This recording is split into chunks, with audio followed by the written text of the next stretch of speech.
LiberalViewer presents. So, welcome to the October 15th edition of LiberalViewer Sunday Live Clip Roundup. Thanks for joining me. I picked out the weekend's 14 best, most newsworthy clips for what should be a really educational, informative, fair use media criticism and political analysis show for you all tonight.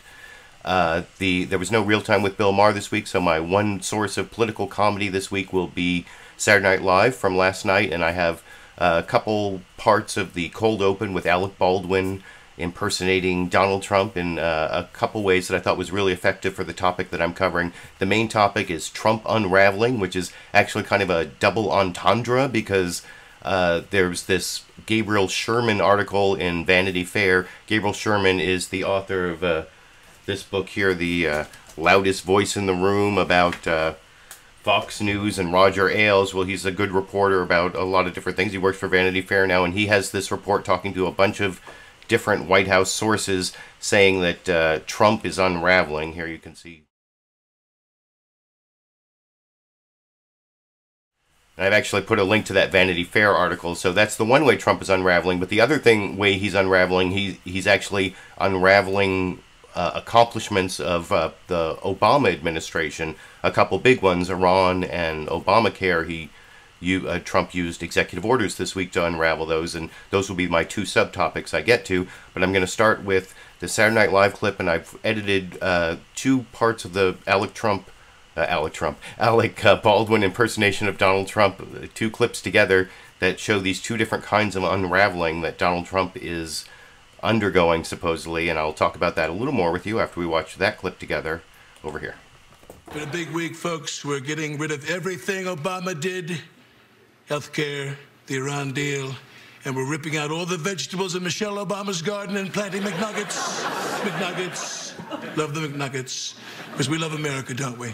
And also, how dumb is that Rex Tillerson, folks? I mean, really, what a dumb-a-rooney. And he has the nerve to call me a moron. Talk about the pot calling the kettle Mexican. I am so much smarter than this guy, Rex. I have a huge IQ. I took an IQ test, and let me just assure you, it came back positive, very positive. Okay? My IQ is through the roof, and frankly, through many of the clouds as well, okay? And by the way, I'm the only guy who even knows what IQ means. Most people don't even know what it stands for. Incredible. A lot of people don't know that. Well, I've never thought that Alec Baldwin's impersonation of Donald Trump is incredible, but I mean, because it's more of a caricature than an impersonation, but it has its humorous aspects, and I thought the writing was really good, especially for those parts of the cold open.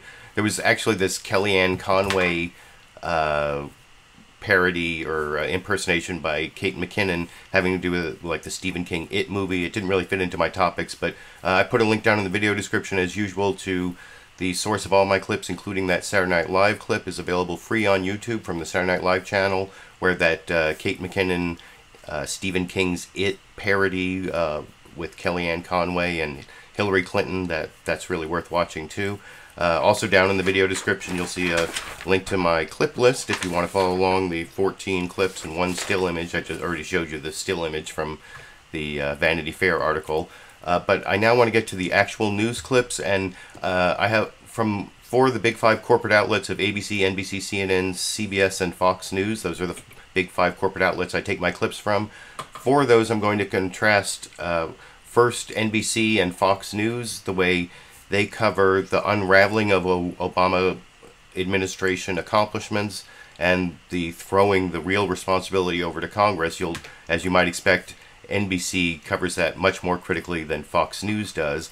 And then I'm going to compare the way that ABC and CNN cover the Iran versus Obamacare unraveling. So those are the next four clips. They're all news summaries from four of the big five corporate outlets. I skipped CBS because I try to minimize my CBS clips for reasons I don't want to go into, having to do with copyright. But anyway, here is the NBC Meet the Press clip. Chuck Todd talking about how it looks like Donald Trump is unraveling Obama administration accomplishments, but really it's kind of a head fake in a way that I will talk about with you after we watch that clip together over here. Watch President Trump go after President Obama's signature domestic and foreign policy achievements this week, Obamacare and the Iran nuclear deal, and conclude that he was simply working to undo the Obama presidency. But it was also possible to conclude that Mr. Trump was eager to look as if he's doing something while punting the final decisions to Congress. Here's the president talking to reporters on Friday about the proposed cuts to the poor on subsidies on Obamacare. Now, if the Democrats were smart, what they do is come and negotiate something. What would be nice if the Democratic leaders could come over to the White House, the Democrats should come to me, I would even go to them. And here's the president on Iran. We will see what happens with Iran. We're very unhappy with Iran because we'll see what happens over the next short period of time, but we'll see what happens. Of course, complicating matters for Mr. Trump is the chaos that consistently surrounds his administration. The president engaged in a Twitter battle with Senator Bob Corker, the chairman of the committee responsible for any reworking of the Iran deal. He lashed out at Secretary of State Rex Tillerson, actually, even questioning his IQ, perhaps. And when Tom Price resigned as head of HHS, it left no cabinet secretary to implement the changes the president wants to make to the Affordable Care Act. All this while President Trump is promising to make sweeping changes here and overseas. It's become a familiar tactic. We'll have Congress take a look at it. Congress has already begun the work. Hopefully Congress will come through. President Trump pledged to follow through on his campaign promise to dismantle President Obama's signature domestic and foreign policy achievements. We are going to have great health care. We're very unhappy with Iran. Then pass the buck to a Congress controlled by his own party, which has been unable to pass significant legislation, challenging lawmakers to either constrain him or to help him achieve the goals in a more realistic way. On health care, the president ended government payments to insurance companies that subsidize premiums for about 6 million lower-income Americans on the Obamacare exchanges. The nonpartisan Congressional Budget Office says this move could raise premiums by 20% next year and leave 1 million more Americans without insurance. That money is going to insurance companies to prop up insurance companies. That money is going to insurance companies to lift up their stock price. The president is already facing pushback from some Republicans. Low-income people are going to have a very difficult time, in fact, for some it may be impossible, affording their deductibles and their co-pays. The cost-sharing reductions, if they're not paid to the insurance companies, premiums will likely increase. And so the insurance companies will get their money either way. And in the blame game of who broke health care, Democrats are threatening to make this a campaign issue this year and next. Obamacare is not perfect. We should try to improve it. But it doesn't mean you take it away and hurt people. Meanwhile, on Iran, after Mr. Trump was urged by many of his own foreign policy advisors to keep the 2015 nuclear deal in place. Do you believe it's in our national security interest at the present time to remain in the JCPOA? Yes, Senator, I do. Iran is not in material breach of the agreement, and I do believe the agreement to date has delayed the development of a nuclear capability by Iran. The president announced that he is decertifying the nuclear deal, but not scrapping it for now. In the event we are not able to reach a solution working with Congress and our allies, then the agreement will be terminated. The president has kind of rolled the grenade in the room, had it go off without having a strategy as to where we're going. And joining me now is the...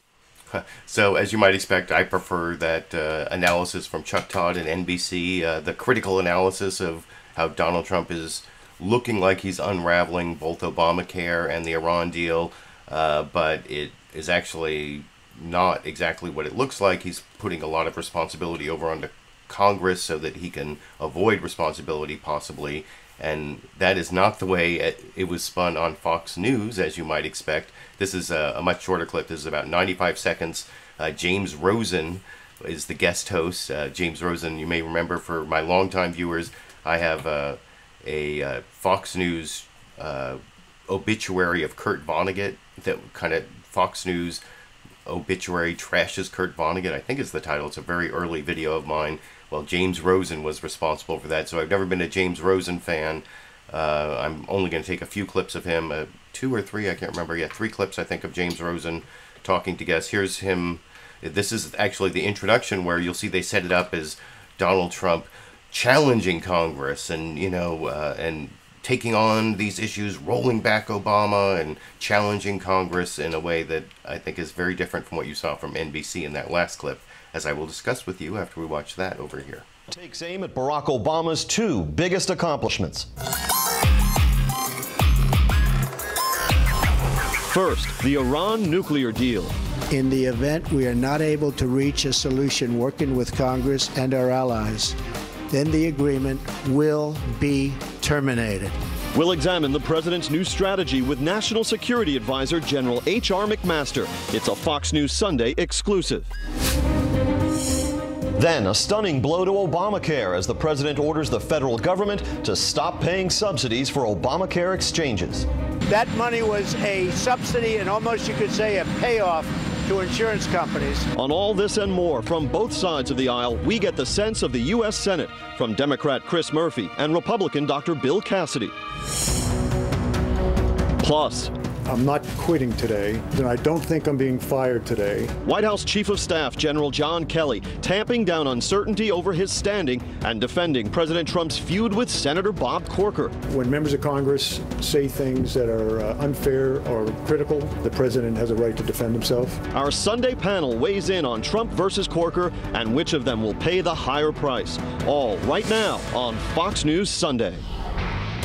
And hello again from Fox News in Washington. President Trump's back-to-back moves against his predecessor's health care law and the nuclear agreement with Iran not only seek to undo the Obama legacy, but assign Congress responsibility for choosing the next steps. This hour, the president's national...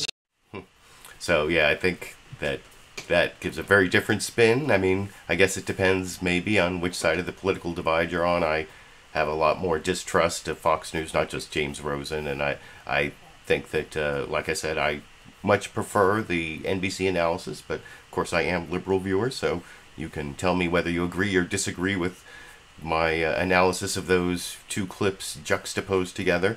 And now I'm going to juxtapose 2 other clips together, this from ABC and CNN, also summarizing pretty much the same facts.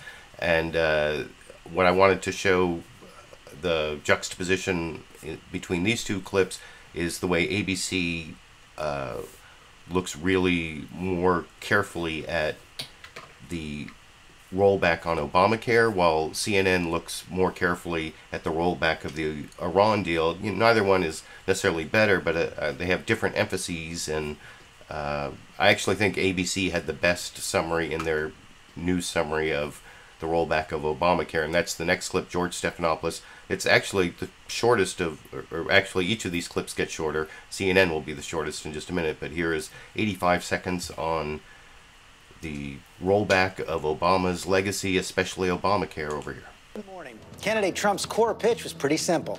If Obama's for it, I'm against it. But 9 months into his presidency, Trump has been stymied by a mix of Congress, the courts, our allies, and our adversaries. So this week he took a page from Obama's playbook. When persuasion doesn't work, take executive action on your own.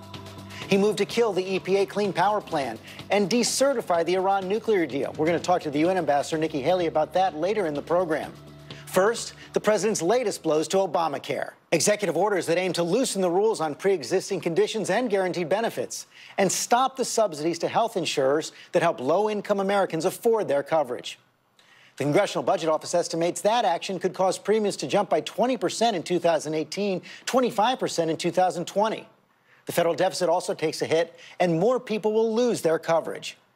About 7 million Americans benefit directly from those subsidies, and many more will feel the squeeze, a point hammered home by Nevada's Republican governor. It's going to hurt kids, it's going to hurt families, it's going to hurt individuals, it's going to hurt people with mental health issues, it's going to hurt veterans, it's going to hurt everybody. After his 1-2 punch, the president invited Democrats to fix what he's breaking. If the Democrats should come to me, I would even go to them, because I'm only interested in one thing, getting great health care for this country. And we're joined now by the top And actually, I don't have any clips of Nancy Pelosi. I decided not to take any of those clips. But I did like the detailed description of the way Trump's attack on the insurance subsidies is going to hurt millions of Americans. And that was not something you saw on Fox News, although I do have a couple clips at the end specifically on the subsidy rollback, and I am going to do a little legal analysis at the end using the Constitution. You'll see Senator Bill Cassidy, the Republican who got in that feud with Jimmy Kimmel about the Jimmy Kimmel test for health care. He says that these Obamacare subsidies are unconstitutional, and I will dispute that, and that's actually the last clip I'm going to show. But I want to get to the one other news summary clip that focuses more on the Iran topic, which I'll have more. I think it's 1, 2, 3, 4, 5 clips on the Iran topic after I finish up these Trump unraveling clips. And I will have this really exciting, well, not exciting, but excruciating would probably be the better word for the Rex Tillerson clip I'm going to show, where he doesn't deny that he called Trump a moron, and then he also addresses this idea that conservative Republican Senator Bob Corker said that he had been castrated by Donald Trump. His Secretary of State had been castrated by Donald Trump, metaphorically, in terms of his power as Secretary of State. But before I get to that clip, that's actually the clip after next. But I do want to show this 1-minute clip of CNN doing Jake Tapper doing State of the Union. The State of the Union is changing course both on Obamacare and Iran, but more of an emphasis on Iran over here. Hello, I'm Jake Tapper in Washington, where the State of our Union is changing course. This week, President Trump moved to undo 2 cornerstone policies of the Obama legacy, Obamacare and the Iran deal. The president disavowing the nuclear deal, saying Iran is not in compliance with the terms of the agreement. But President Trump fell short of terminating the deal altogether, though the president did leave that option on the table. In the event we are not able to reach a solution working with Congress and our allies, then the agreement will be terminated. This morning, U.S. allies are speaking out against President Trump's decision. Just hours ago, Great Britain and Germany reiterated they are, quote, firmly committed to the agreement. This follows a strong rebuke from the European Union's foreign policy chief. It is not a bilateral agreement. It does not belong to any single country, and it is not up to any single country to terminate it. Here to discuss this and much more is... And then comes Rex Tillerson, and I am going to show a clip of Rex Tillerson, not so much talking about the Iran deal, although that last clip of the EU foreign minister talking about how even if America leaves the deal, it's not a deal between America and Iran. There are all these other countries, and they're going to try to continue with the deal. And the split between the U.S. and the allies, the European allies of the United States, is something I'm going to focus on when I get to those Iran clips. But I thought that was a good summary of the Iran deal. I don't know why it is that Jake Tapper, after the first 10 seconds, that was a 1-minute clip, and the last 50 seconds were all on Iran after a brief mention of Obamacare. And I don't know, it's hard for me to decide which is more important, or whether it's better to emphasize Obamacare or better to emphasize Iran in terms of the big 2 rollbacks, or the 2 big rollbacks, I should say. Though I think on Meet the Press, they also talked about the Obama administration's Clean Power Plan that was also scrapped. And that also is a big deal, especially if you are worried about climate change.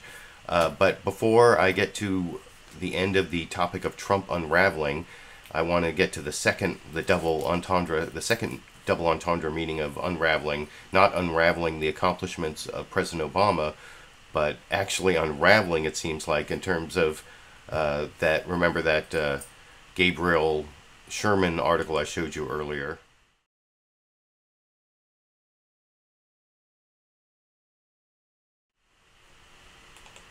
Can you hear me? Can you hear me? Uh-oh. Looks like I'm having some kind of stream error here.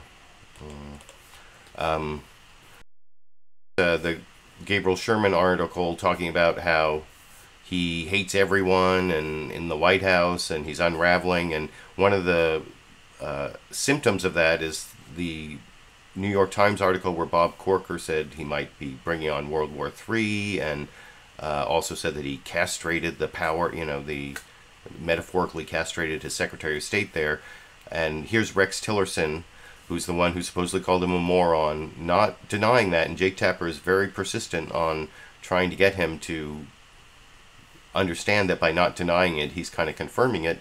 And then also talking about the castration comment, which has kind of this, if I didn't have Saturday Night Live, this ends with what might have been my unintentional or maybe intentional political comedy of the week at the end of this. It's 5 minutes, 40 seconds, but it's good journalism by Jake Tapper, and I'll discuss it with you after we watch it together over here. The relationship that a Secretary of State has with the President is one of the most important relationships in the world. World leaders need to know that you speak for him and that he has faith in you and that you have faith in him. NBC News reported that you were frustrated with President Trump over the summer, and you called him a moron during the meeting at the Pentagon.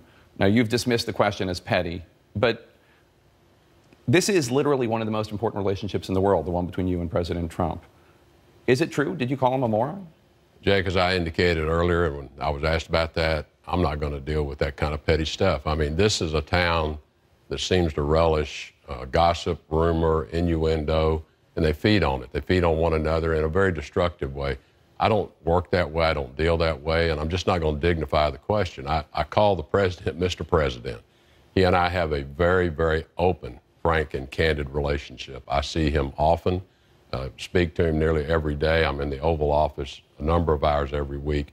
We have a very open exchange of views on policy. At the end of the day, he makes decisions. I go out and do the best I can to execute those decisions successfully, and he understands at all times what we are trying to achieve to fully implement his foreign policy. He has assembled a very, I think, unconventional team. He himself is an unconventional president. He's assembled an unconventional cabinet. I'm an unconventional pick for Secretary of State.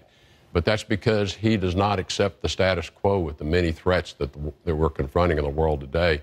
And he is going to take forcing action. And oftentimes, the tweets or decisions he takes are intended to cause this forcing action, to get off of the status quo, to force people to take action and move to a different place. So whether it's the decision on the Iranian agreement that was announced to force action to address this defective agreement, whether it's decisions on forcing North Korea to move to a different place of engagement, all of those are steps the president's taking to force action. He is not going to accept the status quo. The American people elected him to change the status quo, and that's what he's doing. Ever since you called it petty, I've been thinking a lot about it because I'm a reflective guy and I understand the media makes mistakes and the media always could improve. But here's the thing. Either you didn't say it, in which case there are a whole bunch of administration officials telling the press and telling the president that you did, and that's a serious problem, or you did say it, and look, you're a serious guy. For you to say something like that suggests a real frustration with the commander-in-chief. So when you don't answer the question, it makes people think that you probably did say it. But either way, whatever happened, it is serious.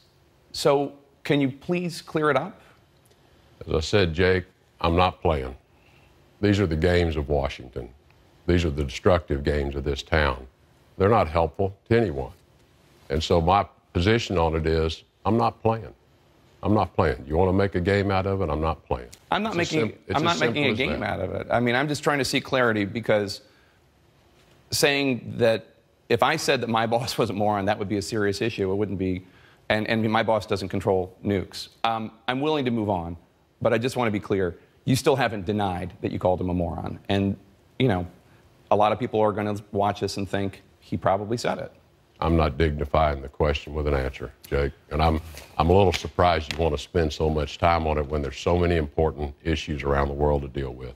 I want to ask about Senator Bob Corker, who said something about you, and he was referring, he's a friend of yours. He has tremendous respect for you. He speaks highly of you all the time.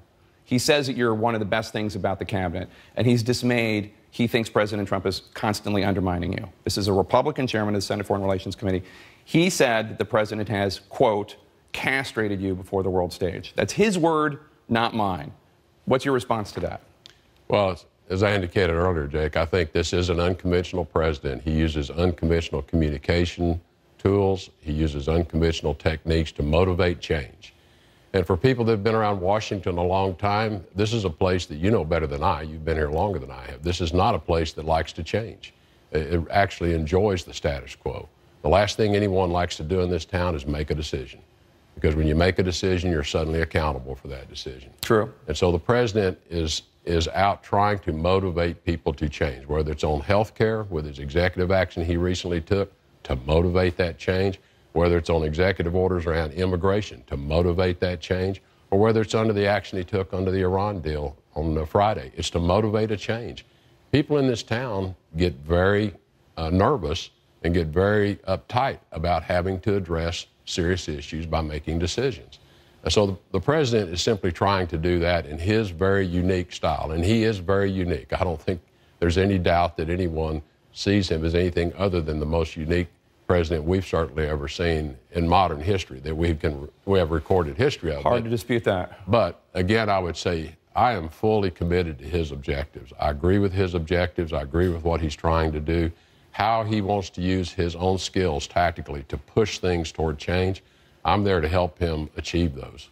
That's all. You have a cattle ranch. You don't want to say anything about the senator suggesting you've been gelded before the world. That's not anything that bothers you. I checked. I'm fully intact. I did not expect that answer. So let's turn to Russia, Senator. That's what the Trump era has brought us, I guess. You know, after, you know, some people said that the size of my hands mean there might be some other problem, and I can tell you there's no problem in that area. We got to that. That was one of Trump's, that's a paraphrase of Trump in the campaign after Marco Rubio claimed that he had small hands and therefore might have problems somewhere else. And now we have the Secretary of State on one of the Big Five corporate outlet, you know, high-class Sunday morning news analysis shows, telling Jake Tapper of CNN's State of the Union that he checked and he still has his balls. Or, I don't know. Is that what he said?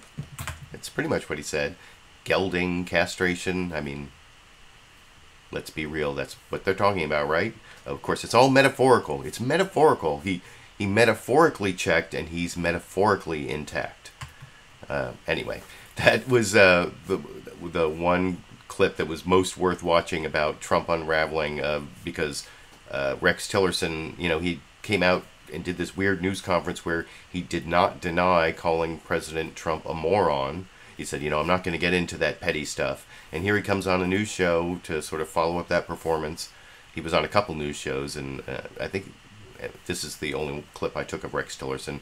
But he, again, it's another non-denial denial. And as Jake Tapper, even after Jake Tapper said, you know, most people are going to think that means you probably did call him a moron. And he just said, I'm not going to play those games. And then it's basically he's playing a game while saying he's not playing it. Is that diplomacy? Does that mean he's a good diplomat? Well, actually, Nikki Haley, who some say, that's what they used to say on Fox News, but I've been reading in the media, you know, the fake news or the actual journalistic community, depending on how you look at it, that Nikki Haley may be the replacement for Rex Tillerson if he actually ends up going. And there's been a lot of, you know, common, you know, the common sense wisdom or whatever, that he can't survive with being castrated, and with Trump thinking he called him a moron and refusing to deny that his days are numbered. Well, Nikki Haley may be the next Secretary of State, and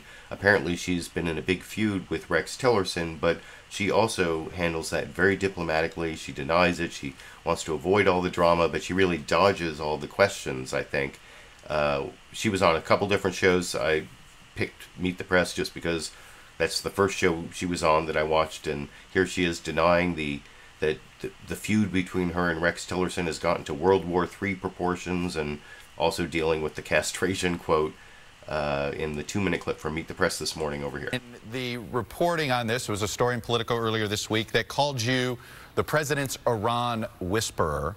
And within that, there was a White House official that described some escalating tensions between yourself and the Secretary of State, and using the, quote, World War III proportions, describing tensions between yourself and the Secretary of State. What's your reaction to that comment? That is just so much drama. I mean, it's all this palace intrigue. What I'll tell you is, every member of the NSC works very hard to put options on the table for the president, and we all work very well together, and our goal is to always make sure we're keeping Americans safe. And so I am glad to be living in New York just for that reason, is that I don't want to be near the drama and I don't want to be near the gossip. I'm going to continue to do a good job, and so is every member of the NSC. Well, I want to ask you another question on this front having to do with something Senator Bob Corker said. He believes when it comes to what Secretary Tillerson, particularly what he's been trying to do with China, both on the North Korea front and on the trade front, he said this: us working with Beijing effectively is the key to not getting to a binary choice when it comes to North Korea. When you publicly castrate your Secretary of State, you take that off the table. Do you agree with Senator Corker's assessment here that the president has essentially undermined his Secretary of State when it comes to North Korea and China? You know, I'm not going to get into the drama of the he said situation. What I will tell you is what I have witnessed is the President and Secretary Tillerson work very well together. I've been in the room with them many times. They continue to work strongly together. The Secretary puts out as many options for the President as he can. He makes a decision. There's a mutual respect, and they go forward. And so everything that I have witnessed, all is fine. And if there's a problem, that's really a question for Secretary Tillerson. That's not anything for the rest of us to answer. To your understanding, does the president have full confidence in Secretary Tillerson? Yes, he does. Yes, he does. I want to ask you... So, like I said, very diplomatic, although pretty much a dodge. I think I explained my analysis of that clip before I showed it. And that's actually the last clip on the topic, the general topic of... I seem to be having these streaming problems. Let me... I apologize to the live viewers who may be experiencing some streaming problems, but I guess I'll have to upload the recorded version. And actually, it makes me think, having just finished the general topic of Trump unraveling, both in terms of unraveling Obama's legacy and then maybe personally unraveling and having like these meltdowns in his administration, I have 5 clips specifically on unraveling the Iran deal, and then 2 clips on unraveling Obamacare through this executive order. But maybe this is a good point for the Sandy fans out there. I hope some of my live viewers hung around after that stream problem. I do have a Sandy clip for you all. This is Sandy settling in for the show, lying down, and then I end with putting her head down, and it's about 14 seconds long. And then I will get to Iran and Obamacare. Here's the bonus Sandy clip for the Sandy fans.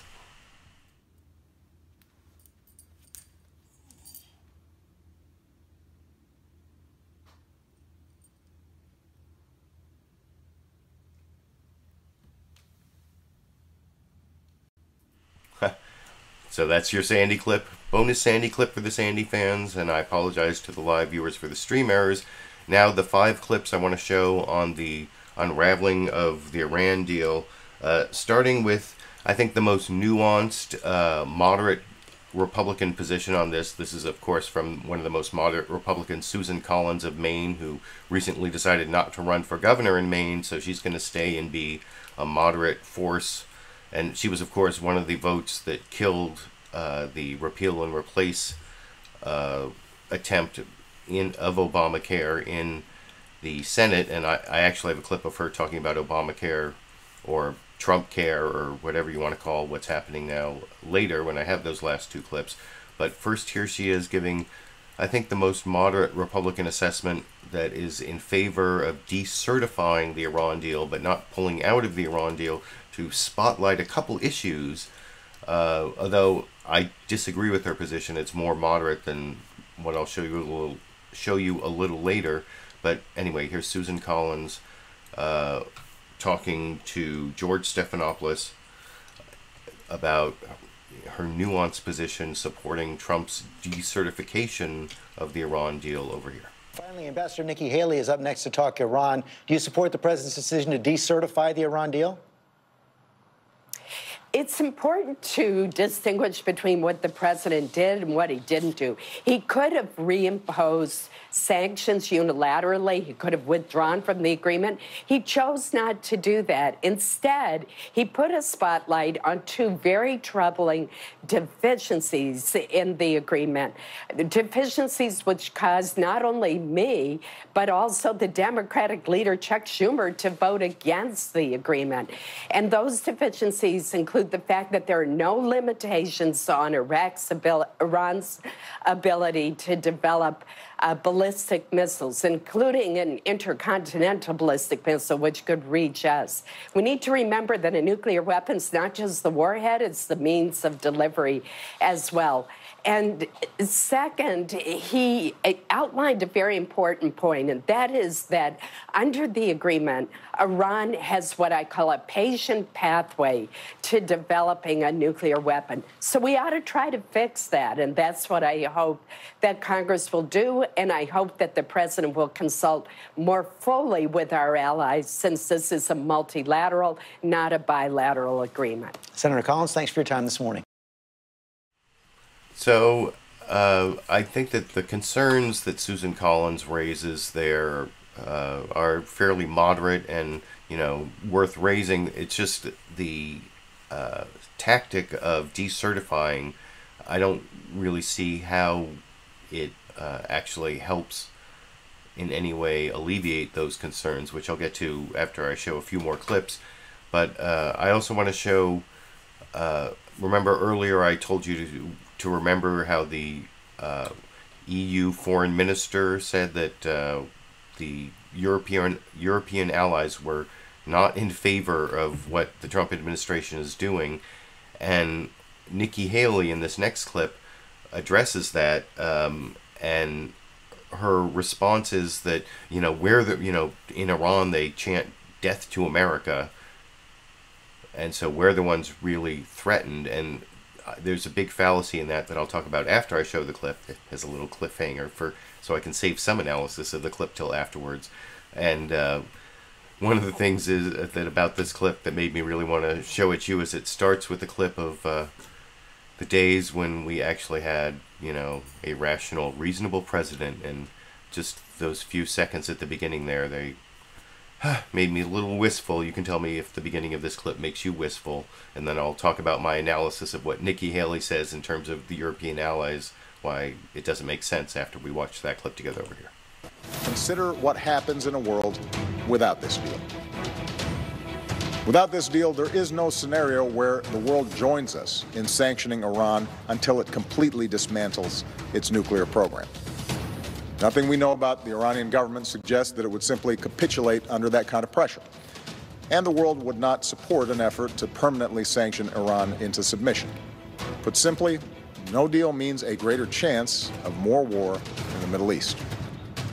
That was President Obama announcing the Iran deal back in July 2015. Let's talk about it now with the U.S. Ambassador to the UN, Nikki Haley. Thanks for joining us again this morning. In the wake of the president's decision to decertify, the German foreign minister yesterday said that he believes that decertifying the deal is going to put us closer on a path towards war, echoing President Obama's comments right there. How do you respond? Well, I think, you know, Iran's not right now saying death to Germany. They're saying death to America. And I think that you have to look at the fact that this is not talking about the deal. This is talking about U.S. law. And what U.S. law says is every 90 days you have to reevaluate and see if it's still doing and still proportionate from where it was supposed to be. And when you look at their support of terrorism, when you look at the ballistic missile testing, when you look at all that they're doing with arms sales and things like that, they are not proportionate to what the concessions that we gave them, and it's something that we can make better. And I think that's the focus. Our European allies don't agree with what the president's done on Iran. Our European allies need to remember they're not the ones the threats are coming to. And what they do agree is that Iran's in violation of all those things I mentioned. They absolutely agree. They also absolutely agree those things need to stop. And now you'll see us going forward talking about those things to bring Iran in compliance, not just of the deal, but of the international community and what's expected to be a good community citizen. So there you saw Nikki Haley a couple times say that, you know, they're not the ones threatened. The Europeans aren't the ones threatened because they're not chanting death to Germany. They're chanting death to America and Iran. But, of course, that's ridiculous because one of the things the United States is worried about is Iran's ICBM program, where they might develop missiles that can hit the United States. Well, Iran already has missiles that can hit Europe, most of Europe, and Europe is a lot closer than the United States. So Europe is actually as much under threat from terrorism and more under threat from missiles, which is why that argument's kind of stupid. And there's a little bit of that argument that you'll see H.R. McMaster deals with in this next clip.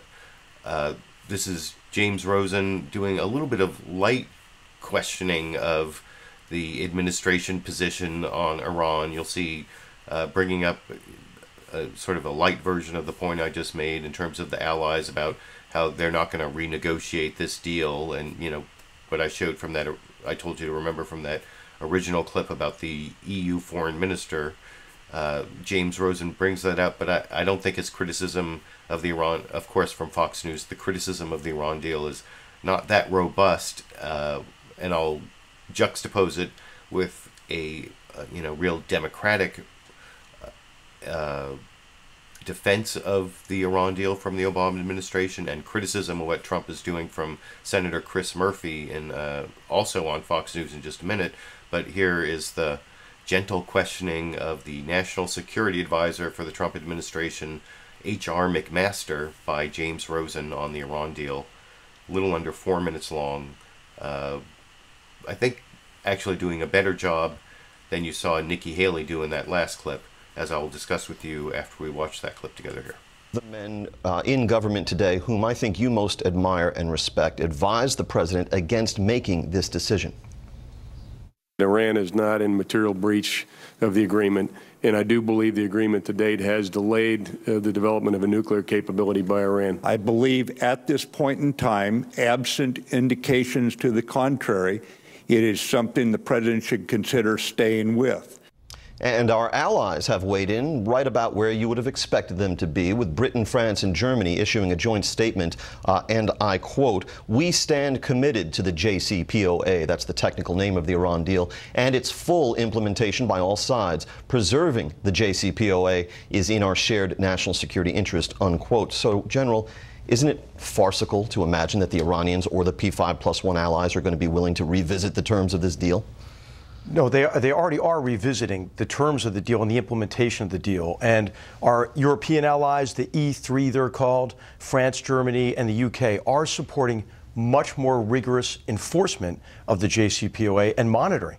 One of the real problems with this deal is we can't really say with confidence that they're complying. And we know from their behavior broadly in the region, and their behavior within the agreement, where they've walked up to the line, they've crossed the line several times in terms of the restrictions, that this is not a trustworthy regime. So much more comprehensive monitoring is in order. What parts do you see the Iranians being willing to revisit? Well, it's not even revisit, it's just implement the agreement by going to sites, to fully implement the inspections of sites, the monitoring of suspicious sites within Iran. The things you find most objectionable about the deal, which is the restrictions on military sites for access for inspectors, the sunset clauses, the Iranians are not going to revisit any of that, are they, willingly? Well, they have to revisit it, because otherwise what you do is you just give the Iranians the opportunity to develop a nuclear capability. Their programs can advance, and then they can go to industrial scale enrichment of uranium within a very short period of time, and then bridge into a weapon. And that is just an unacceptable risk to the world. Isn't that precisely what they can do if you walk away from the deal? Well, the president's not walking away from the deal yet. So if he sees some real change, if he sees the ability of the Congress within U.S. law to address some of these problems associated with the deal. So this, in our legislation, the domestic law about the deal, was really flawed because it was really just about us reporting to each other. So what the president has done is led with Congress to ask Congress, help fix this domestic legislation, and let's work on, as Secretary Tillerson has said, a deal that can lay alongside the JCPOA and address its fundamental flaws, one of which you've already mentioned, which is the sunset clause, where Iran can just wait for a little while, reap all the benefits of sanctions relief, to enrich the Islamic Revolutionary Guards Corps, which is on a murderous, brutal campaign across the Middle East, and then bridge into a nuclear weapon. Which was designated as part of this initiative, correct? Yes, because I think what's really important about the president's speech is to pay attention to the whole speech, because what the president has done is he has laid out a strategy for dealing with Iran's destabilizing and dangerous, hate-filled behavior. Its behavior toward its own people, and its behavior to the region. And I would ask, as we always pay attention to our European allies and others, pay attention to our allies and partners in the region. What they've said, the people who are under the gun of this regime, Israel and Saudi Arabia in particular. All right, let's turn. So there were some good questions from James Rosen there. You know, I criticized him in the previous clip. This clip, like I said, there was some light questioning. I don't know. I mean, he did bring up the fact that Mattis and the defense people think that the United States should stay in the Iran deal. It's in our national security interest. And also the fact that the European allies aren't going to revisit the deal. So I have to give him credit for that at least. And I also think Mattis did a better, not Mattis, H.R. McMaster did a better job of explaining the Trump administration position on decertifying the Iran deal than Nikki Haley did, especially in terms of the European allies. Although I don't think it's going to work because, well, I'll get to that after. Well, actually, I think the best criticism of the Iran deal, and I wanted to actually juxtapose this, like I said before I showed the last clip, with the last clip. This is why I called the James Rosen questioning light. This is James Rosen talking to Senator Chris Murphy from Connecticut, Democrat, about the Iran deal, and I think Chris Murphy does a better job of explaining what is so wrong with the Trump administration position, a better job than in any of the last clips that I showed on specifically on the Iran deal. And then James Rosen, I think, does a somewhat disingenuous and self-promoting follow-up question where he shows a clip of himself saying, you know, talking to the State Department at the time of the Iran deal, saying, you know, you can't rule out that this is going to help Iran. And a very short clip. It seems like it might be edited. I didn't have a chance to go and look at the full thing, but it's like a really short clip of the State Department official saying, we can't rule that out. But that's like, as a lawyer who did cross-examination, that's like, you can't, you know, is it possible that Iran will use this money to bolster their, you know, nefarious activities around the Middle East? Is it possible? Well, anything's possible. Can't rule it out 100%, but so I think this is using his own clip in a way that, in a question that I thought was kind of weakly phrased to make a real substantive point, is my real criticism of this clip. But I thought Chris Murphy does a good job of criticizing what Trump has done in Iran over here. So, firstly, what did you make of the remarks you just heard from General McMaster? Well, you were right to point out that there's not a single advisor around the president that advised him to decertify the Iran deal. The fact of the matter is, Iran is complying with the agreement. The White House is required to tell Congress if they are not, and they have submitted absolutely no submissions. There is no chance that the deal is going to be renegotiated. The Iranians will not renegotiate it, and neither will the Europeans. And so if we were to pull out of this agreement, as the president is threatening, Iran would get everything they want. They would be able to restart their nuclear program because we would be in violation of the deal.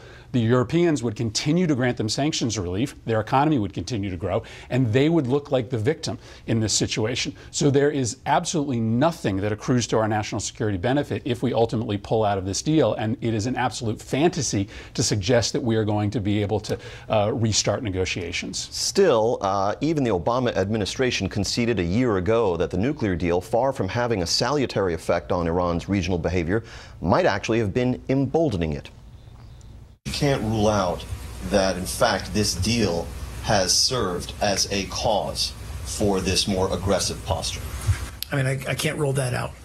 So wasn't it high time, Senator, that the nuclear deal, specifically the threat of abrogating it, be used to try to curb Iran's more aggressive regional behavior? So importantly, those of us that supported the Iran deal did so with the knowledge that we could continue to pass additional sanctions to stop their other nefarious activity in the region. And we did that. Earlier this year, Republicans and Democrats joined together to pass new sanctions against Iran's ballistic missile program. But you know what? The president hasn't implemented those sanctions. So the White House can't complain that Iran is still acting in a deleterious manner in the region and then not implement the powers that we have given him to try to stop that behavior. We should be working together to take on their support for terrorism, their ballistic missile program, their miserable human rights record.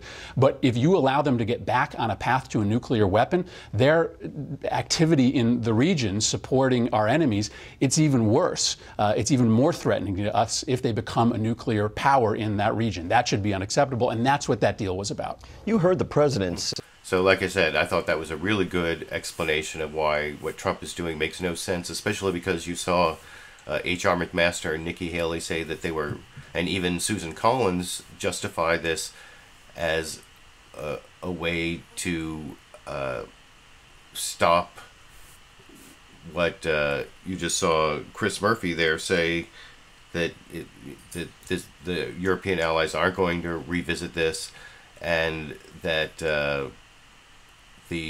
this is just going to, I mean, the idea that it's going to embolden them. Also, I really think that was a self-serving follow-up question from James Rosen, where, like I said before I showed the clip, all he showed was him in a very closely edited clip getting someone from the State Department refusing to rule out it would embolden the Iranian nefarious activities. And anyway, like I said, I thought Chris Murphy did a really good job there, much better than any of the Republicans, and I think he pretty much refuted what I showed in those previous clips.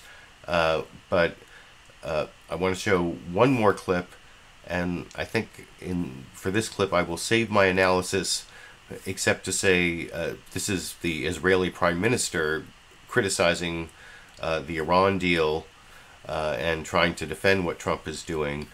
And John Dickerson asks him some good questions, but you'll see by the end of the clip, he doesn't point out that Benjamin Netanyahu, the Israeli Prime Minister, has actually totally contradicted himself within this 2.5-minute clip.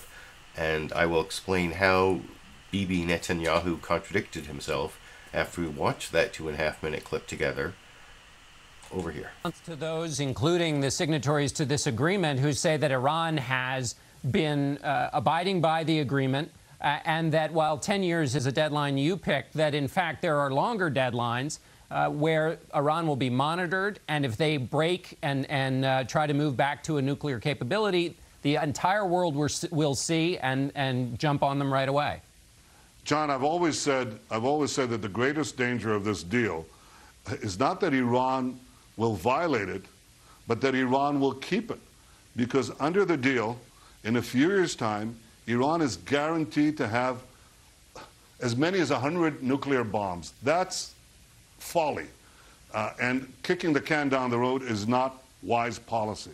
So whether or not they keep it or violate it is not the point. The point is they have a highway right now to, assuming they keep the deal, to get to that point where they become a terrorist rogue regime with a vast nuclear arsenal. So that really has to be stopped. And I don't think the issue right now is whether they keep it or whether they violate it.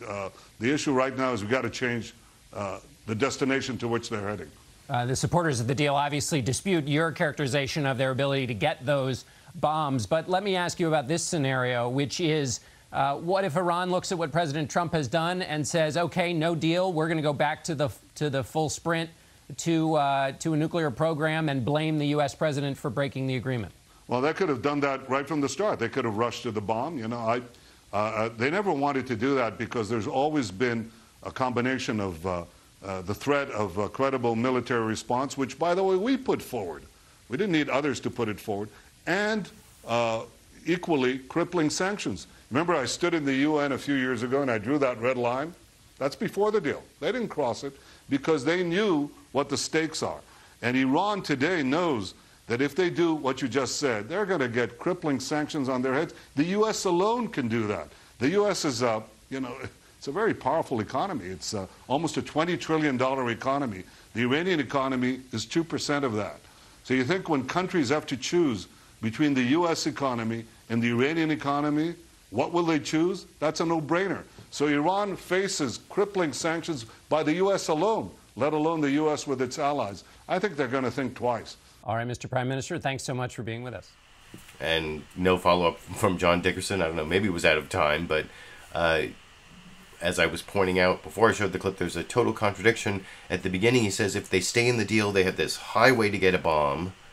But then what if they pull out of the deal? Can't they sprint to a bomb? Well, Netanyahu says, well, they could always sprint to a bomb, but they would never do that because we have the military option and we could put crippling sanctions on them. Well, of course, both those options will also exist after the 10-year, the sunset provisions that have the Republicans and Bibi Netanyahu all upset.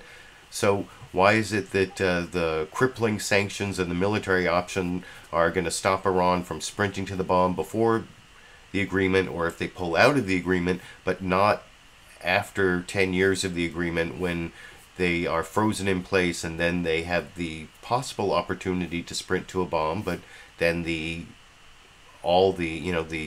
united worldwide community could put sanctions on them, not just the United States. And of course there's still that military option, and of course there are all these inspectors in Iran based from the deal, so that the United States and the other signatories have a much better chance of understanding whether there actually is a sprint to the bomb in Iran. So anyway, that's why I think Bibi totally contradicted himself, and John Dickerson didn't point it out. Was it because he ran out of time, or just because he didn't see the contradiction? You can let me know what you think down in the comment section. And like I said, I have 2 more clips. The last topic is the unraveling of Obamacare through executive order. But before I get to that last topic, I've noticed I did have a couple super chat contributions along the way that I wanted to acknowledge. My YouTube monetization has gone up just a little bit. Last week I thought I wouldn't get monetized at all. My video last week about gun control immediately got demonetized. It only got about 5,000 views, and about the first 4,000 were demonetized. Some other videos, it's not as bad as it was, but it's still pretty bad. So I appreciate these 2 super chat contributions.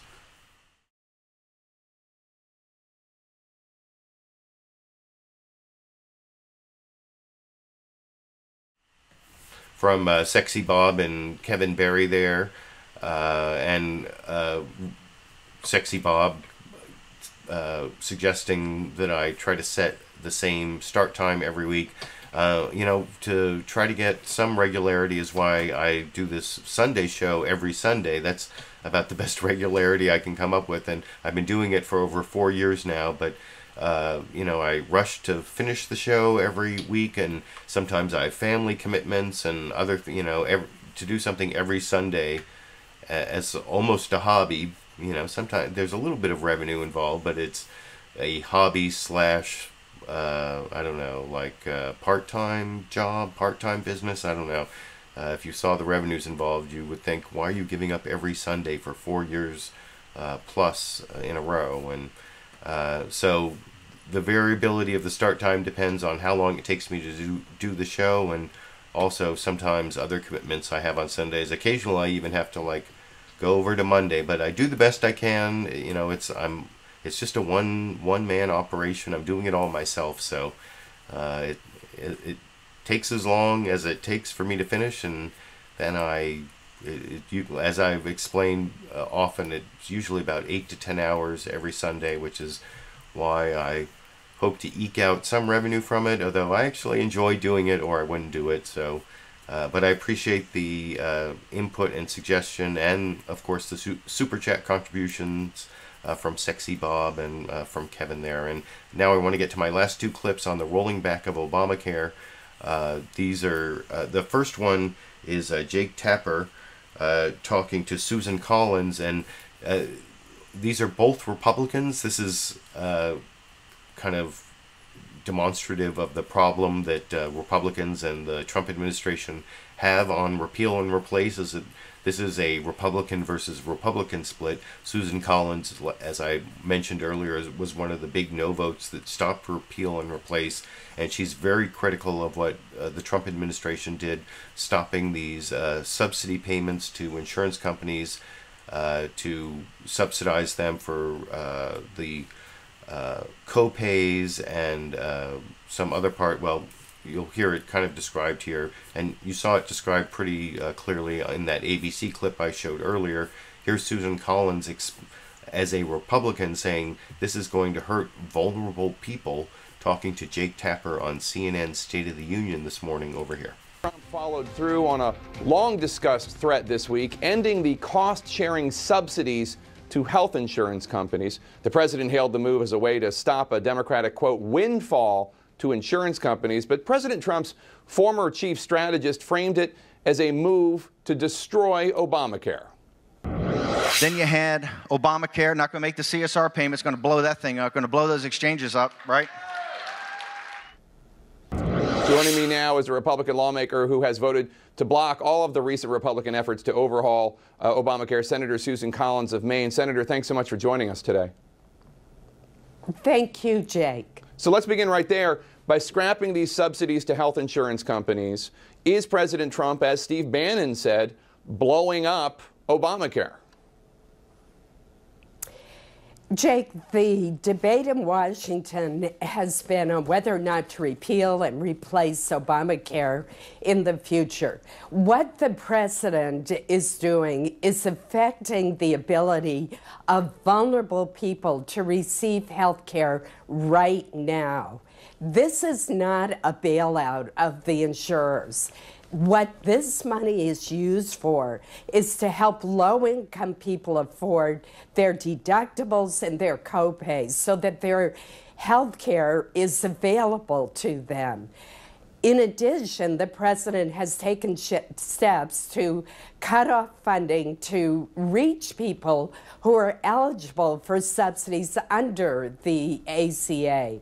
So these certainly are very disruptive moves that will result in smaller numbers of people being insured, that will make it more difficult for low-income people to afford their out-of-pocket costs, and that will destabilize the insurance markets. Well, not to put too fine a point on it, Senator, but you're saying that President Trump is taking actions that will hurt American citizens. I do believe that. I'm very concerned about what the impact is going to be for people who make under 250% of the federal poverty level, because the funding that is available under the cost-sharing reductions is used to subsidize their out-of-pocket costs. And if they can't afford their deductible, then their insurance is pretty much useless. Let's turn to the Iran deal, another part of the Obama. So there you have it from a moderate Republican. I can't really criticize that too much, because I agree pretty much with everything Susan Collins said. Criticizing what Trump did, stopping these insurance subsidies, are going to hurt vulnerable people, are going to hurt people within like 250% of the poverty level. I mean, it's basically, as Steve Bannon kind of admitted, which Jake Tapper used in the premise of his question, that it's an attempt to blow up Obamacare, not to like take the American people hostage, trying to get Democrats in Congress to do something. And the like fig leaf I've been hearing on Fox News all the time is, well, these payments are unconstitutional. And, you know, I got my Constitution here, and there's nothing in here about the law that orders money to be paid, that somehow is unconstitutional. But there is sort of an issue in this, which I will discuss after I show the final clip for the night. This is, I wanted to juxtapose this with the reasonable arguments of Susan Collins in that last clip. This is Bill Cassidy, who got in a fight with Jimmy Kimmel, you may remember, because Jimmy Kimmel pointed out his Cassidy Graham bill that was going to be the last repeal and replace attempt would hurt so many people and not pass the Jimmy Kimmel test that would, you know, allow people who have a baby born with some sort of genetic abnormality or congenital defect would still allow them to have insurance that wouldn't have lifetime caps or wouldn't basically bankrupt their parents. And that's not true under Cassidy Graham. And this is Bill Cassidy over on Fox News Sunday trying. There's one good follow-up question from James Rosen, but on the subject of it being unconstitutional, no follow-up, and that was actually repeated several times. Oh, stream errors again, come on. That was actually repeated several times by the panel in clips I'm not going to show, but I was you know, disappointed that Fox News has been using this argument about unconstitutionality so many times, and I will explain why it's bogus, or at least contested, after I show the Bill Cassidy clip for the final clip tonight over here. All right, Senator Cassidy, we appreciate you're there, you're live in studio. Given that the Republican-led Congress could not coalesce behind a legislative measure to repeal and replace Obamacare, something that congressional Republicans and the president spent 2016 vowing that they would get done, do you support the president's use of executive authority effectively to gut the Affordable Care Act through administrative action? The president, first, James, let me just push back. The president's not gutting the Affordable Care Act. Let's just take the cost-sharing reduction payments as one example. They're unconstitutional. A court has said so. And what the president is focusing on are middle-class families who are paying $30,000 to $40,000 a year for premiums plus deductibles on top of this. Think about that. $30,000 to $40,000 a year. If there's something which is damaging the credibility of the Affordable Care Act, it is these premiums which are unaffordable, not that which the president is doing. Senator, not so long ago, you counseled the president against the very health care decision that he made this week. Let's listen. We got to continue to think about that family around the kitchen table who cannot afford their premiums under the Affordable Care Act as it now is. So we do not wish to do anything. We don't want to make it worse for them. Now, the short-term continuation of the CSR payments, if we will, cost sharing reduction, would be a part of that. So, Senator, do you still believe today, as you did just 2 months ago, that termination of these payments is going to make things worse for that family around the kitchen table? For first, as I said, they're unconstitutional. If you had played a little bit more of that clip, you would have heard me say that I think Congress should pass that short-term extension. And that's actually what the president is asking. The payments are unconstitutional according to a court. And his first responsibility is to uphold that. But we absolutely have to think about that family around the kitchen table, which is why I think Congress should pass them. Republicans have been trying to do so, but coupled with flexibility so that premiums can come down. Keep in mind, with those payments, that family's paying $30,000 to $40,000 a year. We've got to do something to lower their premiums. And so, if we continue them on the short term, have the regulatory flexibility to lower those costs, and then do something like Graham Cassidy to correct things long term, I think that's a good direction. But again, in the absence of the congressional action that you advise, the president now ordering the federal government to stop payments for these reimbursements, is that going to help or hurt that family around the table? Yes or no? If you take the totality of what the president did, I think it actually helps the family. So those who are lowest income, the payments will still, the subsidies will still go to insurance companies for them to buy their coverage. And someone told me that CBO says they may actually pay a little bit less. If you speak about that family who's just above federal poverty level, according to eHealth.com, a family of 3 making $82,000 a year, according to the Affordable Care Act definition, cannot afford their current policy on the exchange. They're making $82,000 a year, and so $30,000 to $40,000 is beyond their reach.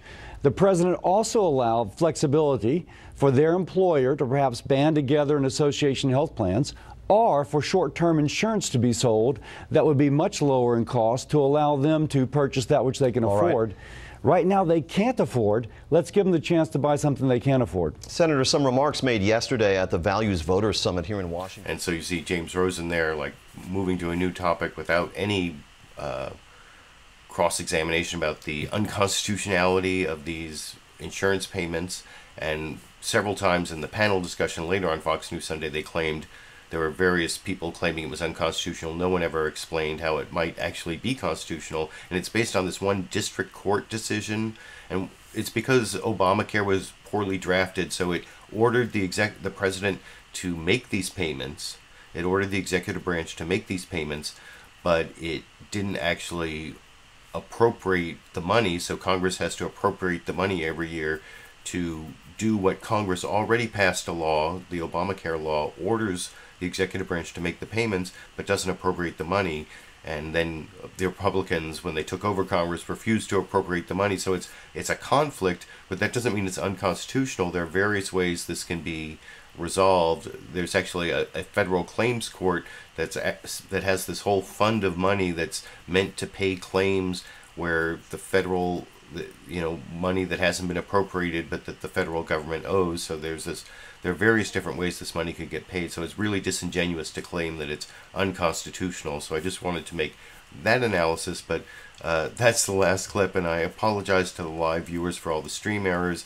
And so I'll be uploading the recorded version of this program for the recorded viewers, and hopefully it won't get demonetized by YouTube, and I can make some money from ad revenue. I appreciate, I saw Skelly Crew gave me a super chat contribution along the way there too, so I appreciate that. I appreciate the people who just show up and keep me company and give me live comments along the way, for those who watch the recorded show and comment on the show and give me supportive comments and appreciate my work. I also appreciate that. And of course, my monthly patrons on Patreon, those are that's like the monthly income that is the largest income I get for my work now. I put a link down in the video description where you can become a monthly patron. I've asked for people who have never done that and want to give like a $1 or $5 contribution just for 1 month and then cancel after a month. I noticed some people did that. They did it for a month and canceled. So if a few more people could do that, I'd appreciate that. That helps me keep going every week, and I will be back next week and every week for the foreseeable future with my Liberal Viewer Sunday live clip roundup. I hope you appreciate the clips I picked out, my commentary that I've added, and I appreciate all of the commentary you've given me along the way. And I guess until next week, I will be seeing all of you around the internet.